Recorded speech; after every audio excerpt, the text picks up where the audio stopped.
তোমরা মাইক্রোসফটের প্রতিষ্ঠাতা বিল গেটসের নাম শুনেছো, ঠিক না? বিল গেটস একটি বই লিখেছেন, রোড অ্যাহেড। সে বইয়ে তার মা মেরি ম্যাক্সওয়েল বিল গেটসকে 4টি পরামর্শ দিয়েছিলেন। বিল গেটস তার বইতে লিখেছে সে 4টি পরামর্শ আমার জীবনকে পরিবর্তন করার জন্য যথেষ্ট ছিল। তার মধ্যে প্রথম পরামর্শ হচ্ছে you have to be exceptional, তোমাকে ব্যতিক্রম হইতে হবে। দ্বিতীয় হচ্ছে ড্রিম বিগার, তোমার স্বপ্ন হবে বড়। তৃতীয় যে পরামর্শটি দিয়েছেন সেটা হচ্ছে বি ইন্ডাস্ট্রিয়াস, তোমাকে পরিশ্রম করতে হবে। চতুর্থ যে পরামর্শটি দিয়েছেন রিড বুক, প্রচুর বই পড়তে হবে। B exceptional. তোমরা এখানে যারা আছো আগে বলো তো নলেজ ইজ পাওয়ার, এখন বলে knowledge is powerless without skill. দক্ষতাবিহীন নলেজের কোনো ভ্যালু নেই।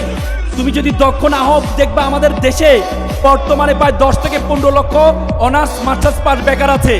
তুমি কোনো অশিক্ষিত মানুষকে বেকার দেখবা না, তুমি কোনো অশিক্ষিত মানুষকে বেকার দেখবা না। বাংলাদেশে অশিক্ষিত মানুষরা বেকার থাকে না, বাংলাদেশে শিক্ষিত মানুষরা বেকার থাকে। তোমাকে দক্ষতা অর্জন করতে হবে, তোমাকে এমন একটি দক্ষতা অর্জন করতে হবে যে দক্ষতা 10 জন বন্ধু থেকে তোমাকে পার্থক্য করবে। তোমার 10 জন বন্ধু থেকে তোমাকে পার্থক্য করবে এমন একটি দক্ষতা অর্জন করতে হবে। তোমাকে speaking skill, the most final skill all of the skill, কথা বলার দক্ষতা জানতে হবে। তোমাকে কমিউনিকেশন স্কিল থাকতে হবে। নতুন নতুন মানুষের সাথে পরিচয় হওয়ার দক্ষতা তোমাকে থাকতে হবে। তোমাকে আইটি স্কিল থাকতে হবে। তোমরা জেনজি যারা আইটি প্রযুক্তির যুগে জন্মগ্রহণ করেছে, এই জন্য তোমাদেরকে জেনজি বলা হয়। যে জেনজিকে এআই নলেজ থাকতে হবে, তোমাকে আইটি নলেজ তোমাকে থাকতে হবে। তোমার যদি এই নলেজগুলো যদি না থাকে, তাহলে তুমি শুধুমাত্র সার্টিফিকেট দিয়ে কিছুই করতে পারবে না। কিছুদিন আগে মাইক্রোসফট তাদের একটা আর্টিকেল আমি পড়েছি, সেখানে তারা লিখেছে তাদের 50% এমপ্লয় আছে যাদের কোনো সার্টিফিকেট নেই। তার মানে সামনের যোগ সার্টিফিকেট যোগ নয়। সামনে একটা জরিপে আসছে প্রায় 20 লক্ষ ড্রাইভার তার চাকরি হারাবে। তোমরা জানো এখন ড্রাইভার বিহীন গাড়ি বের হয়েছে, টেসলা বের হয়েছে। সামনে 30 লক্ষ ব্যাংকার তার চাকরি হারাবে। সামনে ব্যাংকের কর্মকর্তা দিয়ে ব্যাংক পরিচালনা করা হবে না। সামনে তোমাদের জন্য বড় চ্যালেঞ্জিং। এজন্য তোমাদেরকে দক্ষতা অর্জন করতে হবে, যে কোনো দক্ষতা। যে দক্ষতা তুমি অর্জন করবা সেই দক্ষতা তুমি সেরা হইতে হবে। তোমাকে যে দক্ষতাটা তুমি অর্জন করতে হবে সেই দক্ষতা টপ 1 হইতে হবে। যদি তুমি দক্ষতা অর্জন না করো তাহলে তুমি পিছপা হয়ে যাবা। দ্বিতীয় যে কথাটি বলেছেন ড্রিম বিগার, তোমার স্বপ্ন হবে বড়। আজকে আমরা গ্রামের মানুষ, আমরা স্বপ্ন কম ছোট দেখি। আমাদের পায়ের মধ্যে একটা শিকল লাগানো আছে। একবার একটা বাবা ছেলেকে নিয়ে চিড়িয়াখানা গেল। চিড়িয়াখানা যাওয়ার পর বাবা ছেলে দেখলো চিড়িয়াখানায় বড় বড় হাতি, তার পায়ে চিকন শিকল লাগানো আছে। ছোট ছোট হাতি, তার পায়ে চিকন শিকল লাগানো আছে। ছোট ছোট হাতিগুলো শিকলটা ছেড়ার চেষ্টা করছে, আর বড় হাতি স্তব্ধ হয়ে দাঁড়িয়ে আছে। তো ছেলে বাবাকে জিজ্ঞেস করছে, বাবা বলো তো, এই যে বড় বড় হাতিগুলো, এই হাতিগুলো শিকলটা টান দিলে শিকলটা ছিঁড়ে যায়, কিন্তু তারা দাঁড়িয়ে আছে কেন? তখন বাবা বলো, ঠিক আছে আমি একটু কেয়ারটেকারকে জিজ্ঞেস করি। পরে কেয়ারটেকারকে জিজ্ঞেস করা হলো, আচ্ছা বলেন তো, ছোট ছোট হাতিগুলো শিকলটা ছেড়ার চেষ্টা করছে আর বড় হাতিটা স্তব্ধ হয়ে দাঁড়িয়ে আছে, কারণ কি? তখন বললো যে বড় হাতিগুলো যখন ছোট ছিল তাদের পায়ে শিকলটা লাগানো হয়েছিল। তখন ছোট ছোট হাতির মতো তারা ছেড়ার চেষ্টা করেছে, কিন্তু তারা ছেড়তে পারেনি। তখন তাদের মাথায় সেট হয়ে আছে, যেহেতু আমি তখন ছিঁড়তে পারিনি, এখনো আমার দ্বারা এটা ছেড়া সম্ভব না। তোমরা যারা এখানে আছো, তোমাদের বোন চেষ্টা করেছে ঢাকা বিশ্ববিদ্যালয়ে ভর্তি হওয়ার জন্য, ঢাকা মেডিকেলে ভর্তি হওয়ার জন্য, বুয়েটে ভর্তি হওয়ার জন্য, জগন্নাথ বিশ্ববিদ্যালয়ে ভর্তি হওয়ার জন্য, কিন্তু তারা পারে নাই। তোমার মাথার মধ্যে সেট হয়েছে তারা যেহেতু পারে নাই, সুতরাং আমরাও পারবো না, আমাদের দ্বারা হবে না। তোমাকে স্বপ্ন দেখতে হবে বড়, স্বপ্ন দেখতে হবে বড়। স্বপ্ন যখন দেখবা তখন পিছনের দিকে তাকাবা না। 1935 সাল শ্রীলঙ্কার একজন বস্তির ছেলে, তার নাম হচ্ছে রানা। রানা একবার একটা চা দোকানে বসে আছেন। তখন চা দোকানে মুরব্বীরা আলোচনা করছেন, আমাদের দেশটা রসাতলে গেল শুধুমাত্র ভালো নেতৃত্বের অভাবে। যদি আমাদের প্রেসিডেন্টটা ভালো হতো তাহলে আমাদের দেশটা সুন্দর হতো। তখন রানা তার মাথায় ঢুকলো যে আমাদের দেশকে যদি রক্ষা করতে হয় তাহলে আমাকে প্রেসিডেন্ট হতে হবে। তখন তার বাবা ছিল না, সে গিয়ে তার মাকে বলে, মা, তার বাবা ছিল না, সে গিয়ে তার মামার কাছে থাকতো। মামাকে গিয়ে বলে, মামা আমি প্রেসিডেন্ট হতে চাই। মামা বলে, তুমি যদি প্রেসিডেন্ট হতে চাও তাহলে তোমাকে পড়াশোনা করতে হবে, পড়াশোনা করা ছাড়া তুমি প্রেসিডেন্ট হতে পারবা না। বলে তাহলে আমাকে কি করতে, বলে তাহলে তোমাকে স্কুলে ভর্তি হতে হবে। তখন তার বস্তির পাশে একটা স্কুল, খ্রিস্টান মিশনারি স্কুল ছিল। সে খ্রিস্টান মিশনারি স্কুলে সে গেল, গিয়ে বলে স্যার আমি ভর্তি হতে চাই। বলে তোমার নাম কি? বলে আমার নাম রানা সিংহে। বলে যে আমাদের একটা খ্রিস্টান মিশনারি স্কুল, এখানে শুধু খ্রিস্টান শিক্ষার্থীরা পড়বে, তুমি তো ভর্তি হতে পারো না, তুমি তো বৌদ্ধ। বলে না স্যার আমাকে ভর্তি হতে। বলে তুমি কেন ভর্তি হতে চাও? বলে স্যার আমি শ্রীলঙ্কার প্রেসিডেন্ট হতে চাই। তখন তার আগ্রহের কারণে পরবর্তী তাকে ভর্তি নেয়। ভর্তি নেওয়ার পর রানা এমনভাবে পড়াশোনা করেছে, পরবর্তী স্কুলে ফার্স্ট হয়েছে। কলম্বো বিশ্ববিদ্যালয়ে পড়েছে, কলম্বো বিশ্ববিদ্যালয়ে ফার্স্ট হয়েছে। অক্সফোর্ডে পড়েছে, অক্সফোর্ডে ফার্স্ট হয়েছে।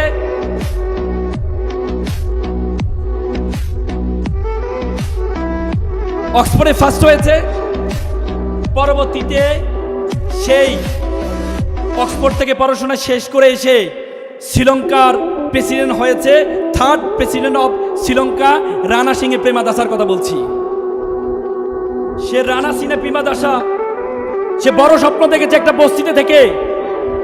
তাহলে তুমি পাবনার মতো এত সুন্দর জেলাতে থেকে তুমি কেন বড় স্বপ্ন দেখবে না? তোমাকে বড় স্বপ্ন দেখতে হবে। আমি কিছুদিন আগে ইন্দোনেশিয়া গিয়েছিলাম, ইন্দোনেশিয়া জাকার্তা। তোমরা আমেরিকার প্রেসিডেন্ট বারাক ওবামা ছিল আফ্রো আমেরিকান বংশোদ্ভূত একমাত্র আমেরিকার প্রেসিডেন্ট। 45 বছর বয়সে প্রেসিডেন্ট হয়েছে। বারাক ওবামার বাবা ছিলেন সিনিয়র বারাক ওবামা, তিনি ছিলেন কেনিয়ার নাগরিক। তিনি স্কলারশিপে আমেরিকা, হাওয়াই দ্বীপপুঞ্জ, প্রশান্ত মহাসাগরের একটা দ্বীপপুঞ্জ হাওয়াই, হুনুলুলু রাজধানী, সেটা তখন প্রদেশ ছিল না, সর্বশেষ প্রদেশ হয়েছে হাওয়াই, 50তম প্রদেশ। সে হাওয়াই প্রদেশে হুনুলুলুতে পড়াশোনা করেছেন, হুনুলুলু ইউনিভার্সিটিতে পড়াশোনা করেছেন। সেখানে তার বারাক ওবামা মায়ের সাথে দেখা হয়, মায়ের সাথে বিবাহ হয়। পরবর্তীতে বারাক ওবামা হয় 2 বছরের মাথায়। বারাক ওবামা মা জানতে পারলো যে তার আগে কেনিয়াতে তার একটা বউ আছে, পরে তাকে ডিভোর্স দিয়ে দেয়। ডিভোর্স দেওয়ার পর বারাক ওবামার মা পরে এক ইন্দোনেশিয়ান ছেলেকে বিয়ে করে ইন্দোনেশিয়া চলে আসে।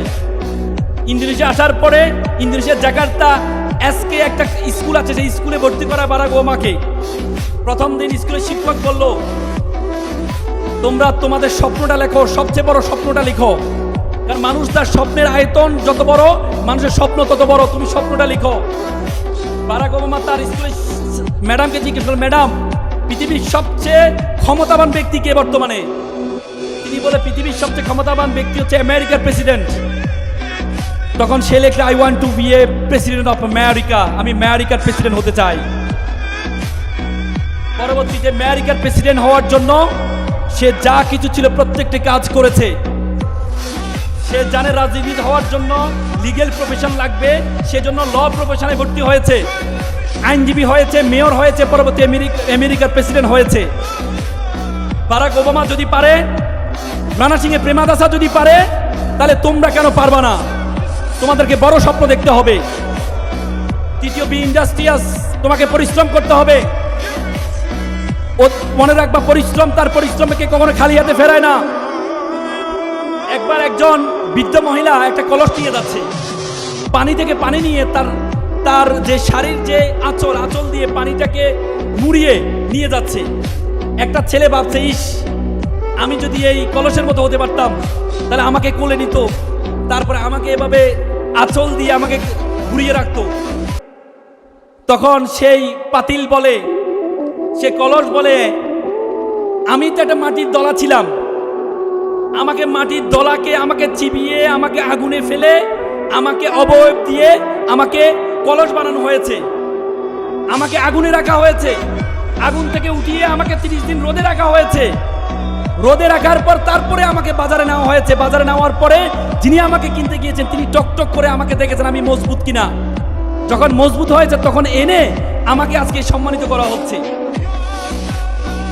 তো সুতরাং তুমি যদি তোমাকে নিজেকে না জ্বালাও, নিজেকে না পড়াও, তাহলে তুমি কখনো সম্মানিত হতে পারবা না।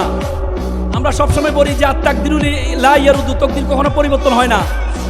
আমরা শুধু হাদিসটা পড়ি, কিন্তু আল্লাহ রাসূল বলেছেন মান জাদ্দা ওয়াজাদা, মানুষ যা চাইবে সে তা পাইবে। তুমি যতটুকু চাইবা ততটুকু পারবা।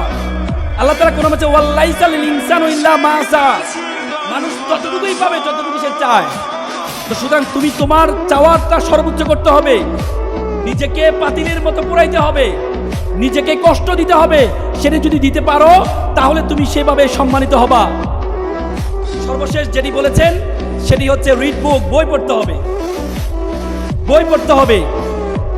উপমহাদেশের সেরা কবি, আমরা এখন বর্তমানে বই পড়ি কিন্তু ফেসবুক পড়ি, বই পড়ি না, ঠিক কি না? ফেসবুকের লোগোটা দেখছো এভাবে মাথা নিচে, যারা শুধু ফেসবুক এখন পড়বা তোমাদের মাথার নিচে থাকবে, কখনো উপরে উঠবে না। এই জন্য ফেসবুকে পড়া যাবে না, তোমাকে বই পড়তে হবে। আমি আর কথা বাড়াবো না। আমার মনে আছে আমি 2014 সালে ভারতের মধ্যপ্রদেশ ইন্দোরে, মধ্যপ্রদেশের রাজধানী ইন্দোরে গিয়েছিলাম একটা সাউথ এশিয়ান ডিবেট কম্পিটিশন অংশগ্রহণ করার জন্য। আসার পথে একটি মুম্বাইতে আমাদের ট্রানজিট ছিল, মুম্বাইতে একটা চিড়িয়াখানা দেখতে পেলাম, ডারউইন চিড়িয়াখানা। সে চিড়িয়াখানার মধ্যে দেখাচ্ছে কিভাবে পাথর দিয়ে কিভাবে বানর ধরা হয়, সে প্রক্রিয়া দেখাচ্ছে। দেখলাম একটা খাঁচার মধ্যে একটা ছোট ছিদ্র রাখা হয়েছে, ভিতরে কিছু বাদাম রাখা হয়েছে। বানর আবার বাদাম খুব পছন্দ করে, কলা খুব পছন্দ করে। সে কলা এবং বাদামটা নেওয়ার জন্য ভিতরে হাতটা দেয়, হাতটা সে বের করতে পারে না। কারণ কি, তার হাতে বাদামটা নেওয়ার কারণে হাতটা বড় হয়ে যায়। সে চাইলে এখান থেকে বের হতে পারে কিভাবে, বাদামটা ছেড়ে দিলে, কিন্তু সে বাদামের লালসা ছাড়ে না। তোমাদের জীবনে অনেক বাদাম আছে। আড্ডা is the one kind of বাদাম, Facebook is the one kind of বাদাম, gaming is the one kind of বাদাম। বাদামের লালসা যদি তোমরা না ছাড়তে পারো তাহলে তোমরা বানরের মতো খাঁচার মধ্যে বন্দী হয়ে যাবা। এপিজে আবুল কালাম বলেছে, প্রজাপতির পিছনে ঘুরিও না, ফুলের চাষ করো, প্রজাপতি তোমার পিছনে ঘুরবে। তো সুতরাং সে ফুলের চাষ করো। আজকে তুমি আড্ডা না দিলে, ফেসবুক ব্যবহার না করলে তোমার বন্ধুরা বলবে আনসোশাল, অসামাজিক।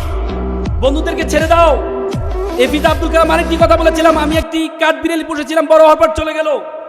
আমি একটি পাখি পুষলাম, বড় হওয়ার পর চলে গেল। পরবর্তী আমি একটা গাছ রোপণ করলাম, দেখি পাখি এবং কাঠবিড়ালি দুটি আবার ফিরে আসছে। তো সুতরাং তোমরা সে ক্যারিয়ারে গাছ রোপণ করো। ক্যারিয়ারে গাছ যদি রোপণ করতে পারো, দেখবা যে সব কিছু তোমার কাছে ফিরে আসবে। আমি আমার কথা শেষ করব। আমি সর্বশেষ, আমার জীবনের সবচেয়ে বড় শিক্ষা, আমার জীবনের সবচেয়ে বেশি দাগ কেটেছে, আমি এটি না বলে পারি না। এখানে অভিভাবকরা আছেন অনেকে, আমি এটি না বলে পারি না। আমার জীবনের সবচেয়ে বেশি দাগ কেটেছে, আমি তখন ঢাকা বিশ্ববিদ্যালয়ের সূর্যচন্দ্র হলের ছাত্র ছিলাম। আমি যখন সূর্যচন্দ্র হলে পড়ি তখন আমাদের একজন মামা ছিলেন, নাইট গার্ড ছিলেন। তিনি সারা রাত ধরে নাইট ডিউটি, সকালে পিঠা বিক্রি করতেন। তো আমি বললাম যে মামা, আপনি সকালে পিঠা বিক্রি করছেন, আপনি ঘুমান করেন, সারা রাত ধরে নাইট ডিউটি, সকালে পিঠা বিক্রি করেন। বলে যে মামা, আমার জন্য দোয়া করবে, আমার ছেলেটা এসএসসিতে প্লাস পেয়েছে, এসএসসিতে প্লাস পায়, আমার ছেলেকে আমি ঢাকা মেডিকেলে ভর্তি করাবো। এখানে ঢাকা মেডিকেল দেখতে পাই, আমার খুব স্বপ্ন আমার ছেলে ঢাকা মেডিকেলে পড়বে। তা আমি বললাম, মামা ছেলেকে ধর্মকর্ম শিখান্ত। বলে যে মামা, আমার ছেলে ভালো ছেলে, আসলে সময় পায় না, এমনি আমার ছেলে খুব ভালো ছেলে। আমি বললাম, তারপরে মামা ছেলেকে ধর্মকর্ম শিখাবেন। কিছুদিন দেওয়ার পরে দেখি একজন মামা দুপুরে ফল বিক্রি করছে। তা আমি বললাম, মামা সারা ধরে নাইট ডিউটি দেন, সকালে পিঠা বিক্রি করছেন, দুপুরে ফল বিক্রি করছে, আপনি ঘুমানটা কখন? মামা, আমার জন্য তখন আমার ছেলেটা এসএসসিতে প্লাস পেয়েছে, তাকে মেডিকেল ভর্তি করতে, কোচিং ভর্তি করতে হবে, 30,000 টাকা লাগবে, এই জন্য আমি এটা কষ্ট করছি। আমার ছেলে মেডিকেল ট্রান্সফার, আমি চাকরি ছেড়ে দিব, রাতে ঘুমাইতে পারি না। তো পরবর্তীতে আমি তাকে নিয়ে রেটিনা ভর্তি করাই দিলাম, ছাড়ের ব্যবস্থা করে দিলাম। কিছুদিন যাওয়ার পর মামা আমার মিষ্টি নিয়ে আসলো। কি উদ্ভেলিত, কি উদ্ভাসিত, কি আনন্দিত! সন্তানের আনন্দে মা বাবা এত আনন্দিত হতে পারে আমি কখনো দেখি নাই। কিছুদিন যাওয়ার পর একদিন আমি রাত 12টায় আমি হল থেকে বেরোচ্ছিলাম, একটু মর চত্বরে যাবো, একটু ব্যায়াম করব। দেখি যে মামা কান্না করছে। আমি বললাম, মামা আপনি কান্না করছেন? কথা বলে না। আমি বললাম, মামা আপনি কান্না করছেন? বলছে, মামা আমাকে ক্ষমা করবেন। মানে মামা কি হয়েছে? কারণ জানেন মামা, আমার ছেলেটা ইয়াবা আসক্ত, আমার ছেলেটা ইয়াবা আসক্ত। গতকাল বাসায় এসে শোকেজের গ্লাস ভেঙেছে, আলমিরা গ্লাস ভেঙেছে টাকার জন্য। বিশ্বাস করেন মামা, আমি আমার ছেলেকে, আমি ডাক্তারি পড়িয়েছি, আমি মনে করেছিলাম আমি যখন অসুস্থ হব আমার ছেলে আমাকে সুস্থ করবে, কিন্তু আমি আজকে সুস্থ মানুষকে আমার ছেলে অসুস্থ বানিয়ে দিচ্ছে। এমন অসভ্য ছেলে আমি চাইনি, এমন বর্বর ছেলে আমি চাইনি। আমার ভাইয়ের ছেলে দিনমজুর, সারাদিন রিক্সা চালিয়ে এসে একসাথে মা বাবার সাথে খাওয়া দাওয়া করে। বিশ্বাস করেন মামা, আজকে 6 মাস আমি আমার ছেলেকে দেখি না। এমন বর্বর ছেলে আমি চাইনি।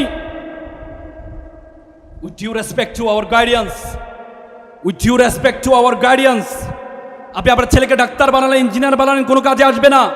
এ ছেলের মধ্যে যদি ধর্মীয় জ্ঞান না থাকে, এ ছেলে ভয়ঙ্কর আকার ধারণ করবে, ভয়ঙ্কর আকার ধারণ করবে। ধর্ম আপনাকে শিক্ষা দেয়, ওয়াকফিদ লাহুমা জানাউ যুলমিনার রহমা ওয়াকুল রব্বির হামহুমা কামা রব্বায়ানি সগীরা। হে আল্লাহ, তুমি আমার মা বাবাকে সেভাবে লালন পালন করো যেভাবে আমার মা বাবা আমাকে লালন পালন করেছে। ধর্ম আপনাকে শিক্ষা দেয়, ওয়ালা তাকুল্লাহুমা উফি ওয়ালা তানহারহুমা ওয়া কুল্লাহুমা কাউলান কারীমা। মা বাবার সাথে উফ শব্দটি পর্যন্ত ব্যবহার করো না। আল্লাহ রাসূল বলছে, মান লাইসা মাল্লাম ইরহামা সগীরানা ওয়া লাম ইয়াকুরু কাবীরানা। তুমি আমার উম্মত নয় যদি বড়দেরকে শ্রদ্ধা না করো, ছোটদেরকে স্নেহ না করো। Is the religion, each and every religion respect parents. অত সৈন্য হ কিলোকাম রূপ রহিত কপদগিনী নির্বিষ্টাহ দলপক পিঙ্গ কদলী কুঞ্জ ভ্রমদ বানরা। প্রত্যেকটি ধর্ম মা বাবাকে শ্রদ্ধার কথা বলেছেন, ছোটদেরকে স্নেহর কথা বলেছেন। তো সুতরাং আপনি আপনার সন্তানকে যা কিছু শিক্ষা দিবেন, আপনি আপনার সন্তানকে ধর্ম শিক্ষা দিতে ভুলে যাবেন না। আপনারা এখানে যারা নতুন বাংলাদেশ হয়েছে, আমাদের দেশ, পৃথিবীতে এত সুন্দর দেশ আপনি কোথাও পাবেন না। পৃথিবীতে এত সুন্দর, আই হ্যাভ ভিজিটেড 26 এটা অল ওভার দ্য ওয়ার্ল্ড। আমি পৃথিবীর 26টা দেশে গিয়েছি। একদিন থেকে যে 2 দিন থেকে যে আমার দেশের জন্য অন্যরকম ভালোবাসা তৈরি হয়েছে। কিছুদিন আগে আমি রাশিয়া গিয়েছিলাম নামাজ পড়ার জন্য, অজু করব, পানিতে হাত দিয়েছে, আমার আঙ্গুল ফেটে রক্ত বের হয়েছে, -25 ছিল ঠান্ডা। পৃথিবীতে এত সুন্দর দেশ তুমি কোথাও পাবা না। জন অফ কেনেডি বলছে, you don't ask what country can do for you, you can ask you can do for you country. তুমি জিজ্ঞেস করো তোমার দেশ তোমাকে কি দিয়েছে, বরং তুমি জিজ্ঞেস করো তোমার দেশের জন্য তুমি কি করেছো। তো সুতরাং আমরা ভালো করে পড়াশোনা করব, পিতামাতাকে শ্রদ্ধা করব, নিজের দেশকে সুন্দরভাবে গঠন করব। পারবো তো ইনশাল্লাহ?